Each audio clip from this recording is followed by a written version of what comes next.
सिंह काका, अब आपने यहाँ पर तुहिन सेना का तर्क भी आपने सुन ही लिया है कि थोड़ा सा इंतजार आप कर सकते हैं, भारत सरकार जो अपना मजबूत स्टैंड है वो बनाए रखे और आगे भी उसका भी जवाब दिया जाएगा। और आप उस ट्रंप के दावों को आप यहाँ पर उस पर लेकर अपने देश में आप राजनीति कर रहे हैं, ये आरोप पे लग रहा है, जो खुद अपने यहाँ पर जो 4 सालों में 30,000 से ज्यादा झूठ बोल चुका है, आप उन राष्ट्रपति पर आप विश्वास कर रहे हैं? नहीं, मुझे हम सभी को और सभी राजनीतिक दलों को उस राष्ट्रपति पे बिल्कुल भरोसा नहीं है।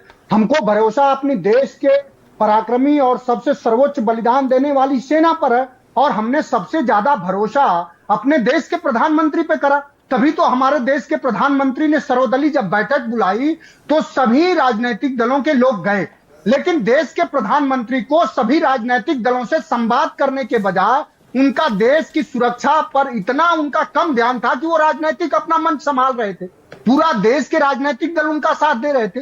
सवाल यह है कि जिस अमेरिका के राष्ट्रपति को हमारे प्रधानमंत्री अपना सबसे प्रिय दोस्त बताते हैं, देश ये जानना चाह रहा है कि जब वो चौधराहट वाला और हमारा जो द्विपक्षीय मामला है, जो शिमला समझौते में जो तय हुआ है, उसको जब वो अंतर्राष्ट्रीयकरण कह रहे हैं, तो अपने प्रिय दोस्त की नकेल कसने में प्रधानमंत्री इतने क्यों सहमे हुए हैं? ये तो सवाल है। और बीजेपी के जो प्रवक्ता हैं, कम से कम थोड़ा पढ़ लिख करके आया करें ना, कुछ तो अंतर्राष्ट्रीय संबंध, सिद्धांत और समस्याओं की एक किताब है, उसको पढ़ लें कि कब हस्तक्षेप दूसरे राष्ट्रों में एक राष्ट्राध्यक्ष करता है और कब नहीं करता है। वो कोई यूएन है, यूनाइटेड स्टेट नहीं है वो। आप कम से कम ये बातें समझ लीजिए कि उनके हस्तक्षेप को आप नकार तक नहीं पा रहे हैं। जिस तरह वो हमारे नागरिकों को बेड़िया डाल के पहुंचा दिए, फिर भी नकार नहीं कर पाए। हंसी ठिठोली करने से कोई गंभीर विषय सतही नहीं हो जाता। समझिए बात को, कितनी गंभीर बात है। वो अपने यहाँ बोला, अभी सऊदिया में बोले, सऊदिया के साथ जो उनका फोरम की मीटिंग थी वहां बोले, और वो दुनिया के एक राष्ट्र का राष्ट्राध्यक्ष है, प्रेसिडेंट है, उसको आपको नकारने में इतना समय क्यों लग रहा है? और उसके ट्वीट के बाद ही हमारी सरकार ने क्यों स्वीकारा कि हाँ हमारा सीज फायर हो गया? उससे पहले आप घोषणा करते तो आप पे सवाल नहीं, आप सवाल आप पर नहीं उठेगा। आप कोई राजा थोड़ा है देश के, प्रधानमंत्री नरेंद्र मोदी। वो देश ने ये सवाल करना, अगर एक नहीं, दो नहीं, 5-5 बार यहाँ ट्रंप लगातार मध्यस्थता को लेकर दावा करते नजर आते हैं, लिया जाएगा।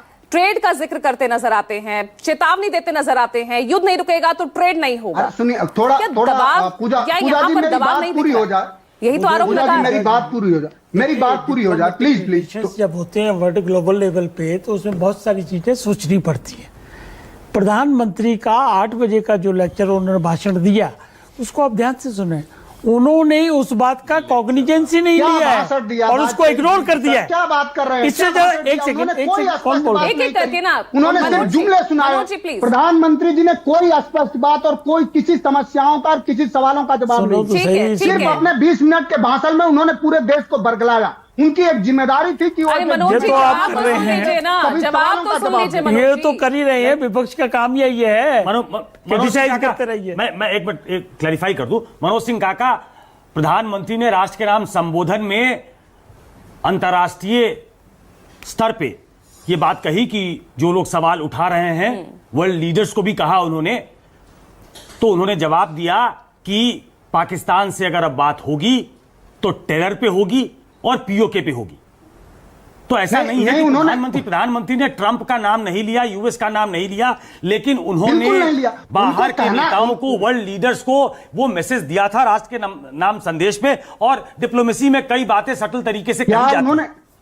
मैं सिर्फ करेक्ट कर रहा था। क्या बोला? उनसे हम लोग ये उम्मीद कर रहे थे कि वो कहते हैं कि किसी दूसरे देशों का हस्तक्षेप स्वीकार नहीं किया जाएगा। अमेरिका राष्ट्रपति सीज फायर ठीक है, अब ठीक है ना, वाजपेयी जी से जवाब